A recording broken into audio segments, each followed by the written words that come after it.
শ্বশুরবাড়িটা হলো মেয়েদের এমন একটা বাড়ি যেখানে লক্ষ অপমানের পরও নিজের বাবা মায়ের মান সম্মান বজায় রাখার জন্য মেয়েদের জীবন ভোর থাকতে হয়। মেয়েরা চাইলেও বলতে পারে না যে বাবা আমি শ্বশুরবাড়িতে সুখে নেই, কারণ সে জানে যে তার বাবা মনে দুঃখ পাবে। তাই সে তার মনের যত দুঃখ কষ্ট যন্ত্রণা সব মনের মধ্যে চেপে সহ্য করতে থাকে। জানো বাবা, শ্বশুরবাড়ি এসে আমি এটা তো শিখে গেছি যে আমি যতই ভালো হই না কেন, আমি শ্বশুরবাড়িতে যতই কাজ করি না কেন বা যতই সবার সেবা করি না কেন, শ্বশুরবাড়ির মানুষগুলোর চোখে আমি কোনো দিনও ভালো হতে পারবো না। আর মা, খাওয়া দাওয়ার পর শুধু দুটো বাসন তোমাকে ধুয়ে দিতাম, তাতেই তুমি বলতে আমার মেয়ে কত কাজ করে, আর শুধু ঘরটুকু ঝাড় দিয়ে বিছানাটা গুছিয়ে রাখতাম, ব্যাস তাতেই তুমি বলতে আমার মেয়ে অনেক কাজ করতে পারে। আর আজ দেখো মা, আমি কত কাজ করছি, সেই সকাল 5টা থেকে রাত 12টা বেজে যায় আমার সব কাজ গুছিয়ে উঠতে। তাও শ্বশুরবাড়ির মানুষগুলোর কাছে আমি কোনো দিনও মন পাই না। কি অদ্ভুত তাই না বলো মা? এই কাহিনীটা হাজারো মেয়ের কাহিনী। এই কাহিনীটা কার কার সঙ্গে মিলে গেল আমাকে কিন্তু অবশ্যই কমেন্ট করে জানিও। তো যাই হোক, নমস্কার আমার প্রিয় বন্ধুরা, কি অবস্থা, কেমন আছো তোমরা সবাই? আশা করছি যে যেখানেই আছো সকলে ভালো আছো এবং সুস্থ আছো। মেদিনীপুরের এই ছোট্ট গ্রাম থেকে আমি মৌ, আমার চ্যানেল অভিনব ক্রিয়েশনে তোমাদের সকলকে জানাই আবারও একবার অনেক অনেক স্বাগত, অনেক অনেক ভালোবাসা। সকাল সকাল উঠে দেখতেই পেলে যে সামনের দিকে আমাদের পর্দাটা রয়েছে ওটা কিন্তু একটু হালকা চিড়ে গেছে। তো যাই হোক, ওটা আমি তুলে দিলাম। তারপরে দেখো শঙ্করটা বাজিয়ে দিয়ে ছড়া মাদুলিটা দিয়ে নিলাম। তারপর দেখো এখন চলে এসেছি বাসন ধুতে। তো রাতের যে এঁটো বাসনগুলো কলতলাতে আমি আগেই ভিজিয়ে চলে গেছিলাম, তো সেইগুলোকে এখন ধুয়ে নিতে চলে এসেছি। আর দেখো বন্ধুরা, আমি কিন্তু আজ 5-7 দিন হয়ে গেল কোনো ভিডিও দিতে পারছি না। তার কারণ কি বলো তো, আমার ফোনটা না খারাপ হয়ে গেছে। আজকে আমি বর্মশাইয়ের ফোন থেকে ভয়েস ওভার করে কিন্তু তোমাদের সঙ্গে ভিডিও শেয়ার করছি। তো যাই হোক বন্ধুরা, তোমরা আমার একটু পাশে থেকো। তোমরা পাশে থাকলেই আমি কিন্তু সব কিছু অতিক্রম করে যেতে পারবো, সব বাধা অতিক্রম করতে পারবো। তো যাই হোক, আশা করছি তোমাদের ভিডিওটা খুবই ভালো লাগবে। আর পুরো ভিডিওটা না স্কিপ করে সম্পূর্ণ দেখার অনুরোধ রইল তোমাদের কাছে। আর দেখো, আজকে কিন্তু প্রথমে চলে গেলাম বাসনগুলো ধুতে। তার কারণ কি বলো তো, আজকে না কারেন্টটা চলে গেছে জানো তো। আর এই সময় কারেন্ট চলে গেলে না খুবই অসুবিধে হয়ে যায়, তার জন্য ঘরটা অন্ধকার অন্ধকার লাগে আর ঘরের কাজগুলো আমি ভালো করে করতে পারি না। তার জন্য আগে কিন্তু বাসনগুলো ধুয়ে নিতে চলে এলাম। আর বাসনগুলোকে না আমি সার্ফের গুঁড়ো দিয়ে ধুই, আর কড়াইটা মাঝি হচ্ছে ছাই দিয়ে, তারপরে আবার কিন্তু সার্ফের গুঁড়ো দিয়ে ভালো করে ধুয়ে নিই। তো ঠিক আছে, এখন কিন্তু বাসনগুলো ধুয়ে নিই, তারপরে তোমাদের সঙ্গে আবার কাজগুলো শেয়ার করছি। বাসন ধোয়া আমার শেষেরই পথে। এখন বাসনগুলোকে সব ভালো করে ধুয়ে নিয়ে গিয়ে ঘরের ভেতর রেখে দেবো, তারপরে আবার ঘরের ভেতরের কাজগুলো সারবো। যেমন বাসি ঘরটা ঝাঁট দিয়ে আবার লেপার কাজ রয়েছে। দেখো কারেন্টটা এলো, তারপরেই কিন্তু বাসি ঘরটা ঝাঁট দিতে এলাম। আর কারেন্ট না থাকলে জানো তো আমাদের ঘরটা না একেবারেই অন্ধকার অন্ধকার লাগে। আর এই যে মেঘলা মেঘলা হয়ে আছে, আর এখন তো একেবারেই অন্ধকার লাগবে। ক্যামেরার তো কিছু ভালো তেমন করে উঠবেই না, আর এমনি কাজ করতেও কিন্তু খুবই অসুবিধে হয়। একটা ইমার্জেন্সি লাইট রয়েছে, কিন্তু ওটা রাতের বেলা জেলে রাখি, কারণ বাবাই ঘুমোয়।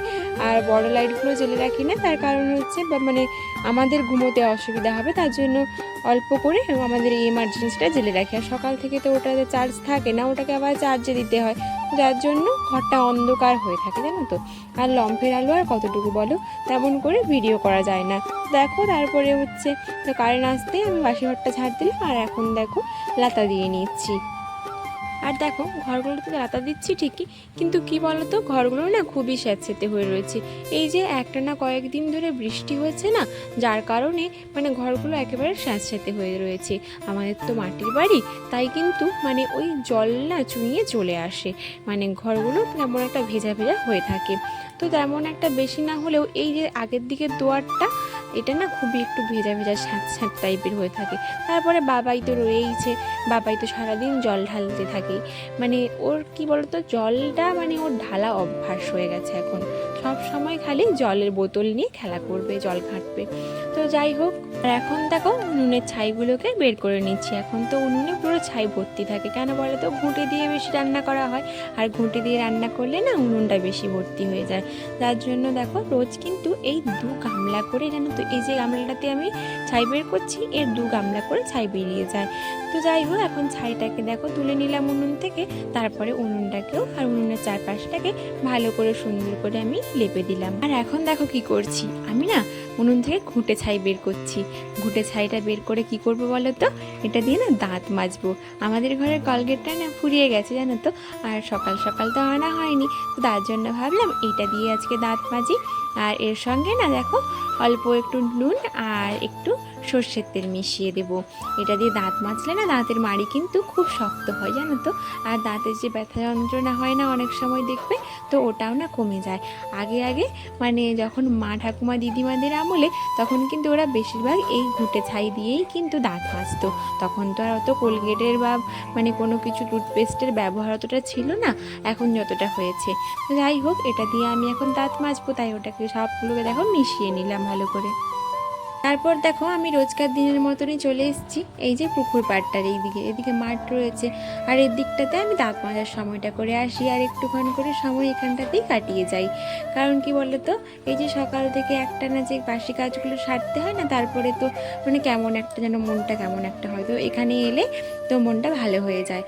তো কি বলতো, সকাল থেকেই মানে একেবারে কাজের মধ্যে মুখ গুঁজে থাকা হয়, তারপরে একটু এই দাঁতটা মাজার সময় এসে এখানটা একটু রিফ্রেশমেন্ট হয়ে যায়। কিন্তু আজকে না মনটা একদমই ভালো নেই দেখো। তো এটা কি বলতো, এই ফোনটা যখন খারাপ হয়ে যায় না তখনকার ভিডিও, তো তার জন্য কিন্তু মানে মনটা খুবই খারাপ ছিল সেই সময়টা। এখন তো বর্মশাইয়ের ফোন থেকে আমি ভিডিও করছি, তো যাই হোক এটাও বর্মশাইয়ের ছবি মানে ফোন থেকেই নেওয়া। তো তখন একটু মনটা খারাপ ছিল, আর তখন মানে আমার আইডি কিছুই চেঞ্জ করা হয়নি। তো যাই হোক দেখো মনটা খুবই খারাপ ছিল, তো মানে কেমন যেন আনমনাই হয়ে থাকতাম, ভালো লাগতো না কোনো কিছু। তো দেখো শেষমেশ এই যে দাঁতগুলো মাজতে এইখানেই চলে আসি। তো যাই হোক আমি ওই দেখো ঘুঁটে ছাইয়ে যে ইয়েটা বানিয়েছিলাম ওটা দিয়ে দাঁতটা মাজলাম। মুখ হাত ধুয়ে চলে এসেছি এই যে চা বসাতে। তো এখন করে নিচ্ছি চা। তো দেখো জলটা গরম করতে বসিয়ে দিয়েছি, হালকা গরম হওয়ার পরে চা পাতা আর চিনি দিয়ে দিয়েছি। তারপর দেখো এখন চাটাকে ছেঁকে নিচ্ছি। আর এটা হয়েছে কিন্তু বাবা আর বর্মশাইয়ের জন্য, আর আমি তো এখন চা খাই না বেশি একটা, আর বা মার জন্য কিন্তু দুধ দিয়ে চা হবে। আর বর্মশাই বাবা কিন্তু সকালে দুধ চাটা খায় না, তার জন্য ওদের জন্য এই চাটা করছে, আর মায়ের জন্য দুধ চাটা করব। চা বিস্কুট খাওয়া কমপ্লিট, তারপরেই দেখো চলে এসেছি এই যে ফুলি আর ফুলির মাকে মাঠে নিয়ে যাওয়ার জন্য।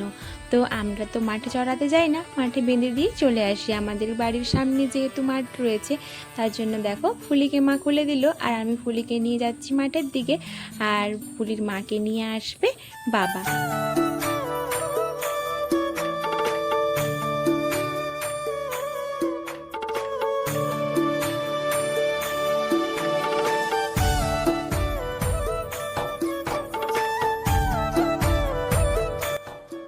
দেখো মাঠে ফুলি আর ফুলির মাকে দিয়ে এসে এখন বসে গেছি আলু কাটতে।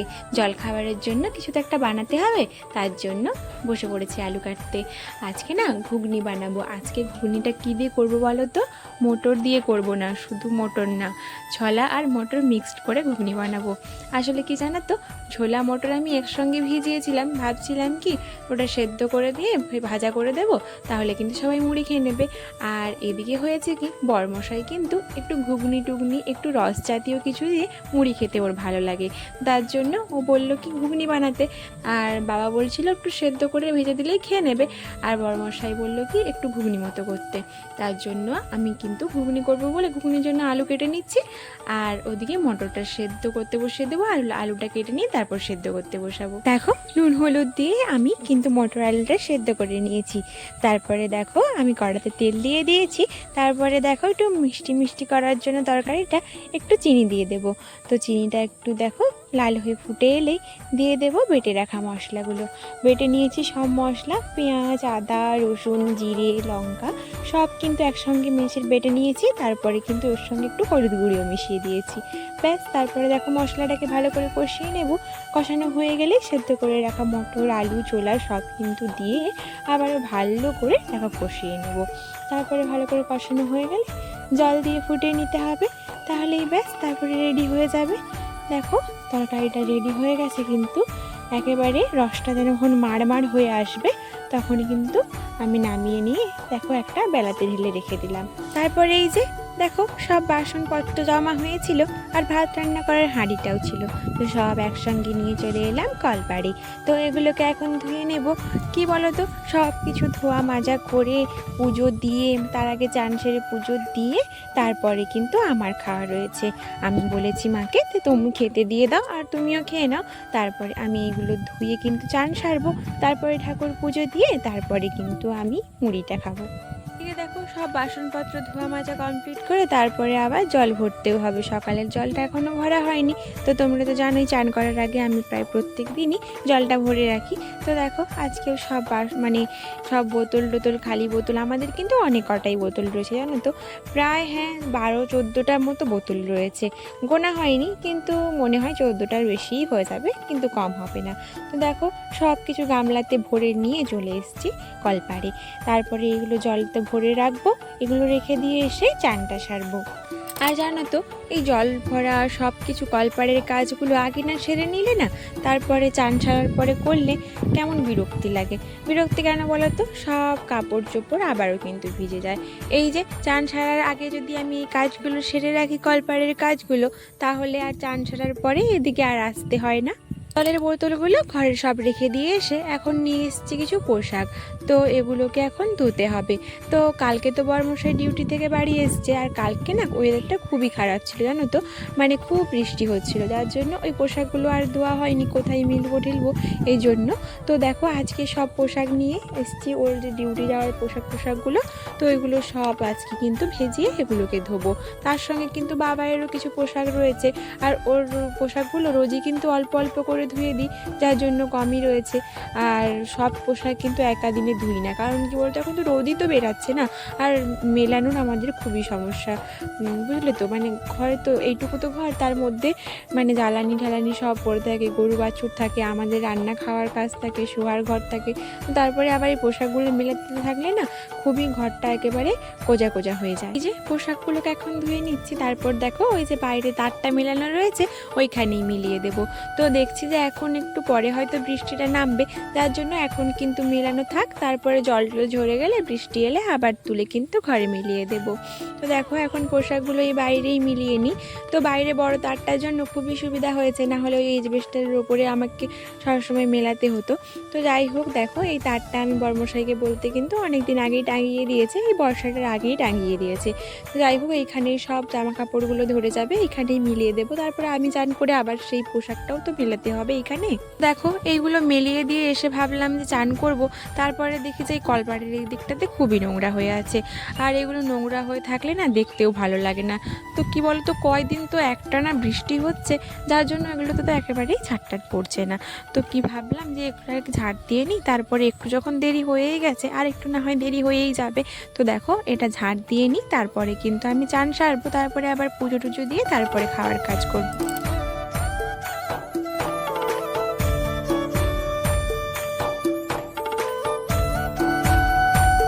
আর দেখো এখন কিন্তু এসছি ফুল তুলতে, চান সারা আমার হয়ে গেছে, তো এখন ফুলটা তুলবো, তারপরে পুজোটা দিয়ে নেব। আর ফুল তো আমাদের ঘরে তো জানো পাওয়াই যায় না, কত ফুলের গাছ লাগাই একটাও বাঁচে না। তো দেখো যাই হোক এই যে 10 তারা ফুলের গাছ লাগিয়েছিলাম আর 9 তারা ফুলের গাছ লাগিয়েছিলাম, তাতেই ওই কয়টা 2টা 1টা করে ফুল ফোটে, তো ওইগুলোকেই তুলে নিই আর কয়েকটা তুলসী পাতা তুলে নিই, তারপরে গিয়ে কিন্তু আমি পুজোটা দিয়ে নেব। আর এদিকে দেখো এত কাজ সারা হলো, কিন্তু বাসি বিছানাটা এখনও তোলা হয়নি।